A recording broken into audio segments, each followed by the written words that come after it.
Hi, this is a verse I wrote a year ago. I was chairing a diversity conference for the conference board in the US, and it was on the anniversary of the murder of George Floyd. So as an opening, I just prepared this brief poem, and I thought I'd share it with you here on video.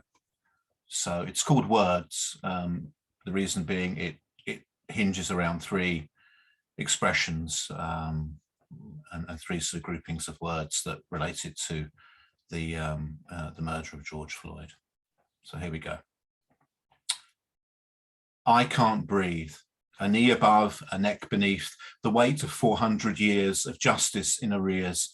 A gathering crowd shouts out loud, his body prone, captured on a young woman's phone. White, right, might. He doesn't even put up a fight. As he takes his last gasp of air, it's clear the cop just doesn't care about the life of one more black man, cutting short one more lifespan, consigning one race to the trash can, elevating the other to Superman. Send out a quick press release telling a tale of the deceased. Medical issues were to blame. To the victim goes the shame. The cops were just doing their job despite the interference of the mob. They have qualified immunity and act with careless impunity. We've gotten away with this before. All we did was lie the fellow on the floor. But this time was not like the others. All of George's sisters, brothers took to the streets to demonstrate against the violence, against the hate, joined by allies of every hue, black, white, brown against the blue, demanding justice for the life that was taken. A whole society suddenly awakened to the injustice driven by race in this supposedly free democratic place. And of course, the video for all to see, 9 minutes, 29 seconds, sans humanity. Then came charges, then a trial. Would justice return from her exile? Now the cop, given a choice, chooses not to use his voice. For the mountain of evidence you see weighs more than that one man's knee. Now the country holds its breath, awaiting the verdict on George's death.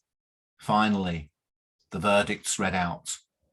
Guilty, guilty, guilty. No reasonable doubt.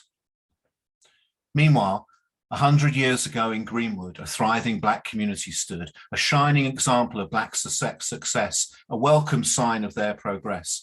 Then a white mob burned 35 blocks to the ground while the police stood around and watched or lent a helping hand, turning their backs on the law of the land, leaving as many as 300 dead. 10,000 homeless filled with dread, nearly 1,500 homes looted, burned, the white community unconcerned, at 6,000 seized and then interned. Since Floyd's death, nearly 170 Confederate statues, street names have been removed, renamed. Some signs of history being reclaimed. Progress may not feel like victory, but it isn't defeat. And while the system remains, the fight's never complete. So let hope now for this moment replace fear. And though the future remains unclear, though there's so much more to be done, though this phase of the struggle's only just begun, let's put our faith in a young girl's words. My daddy changed the world. Thank you.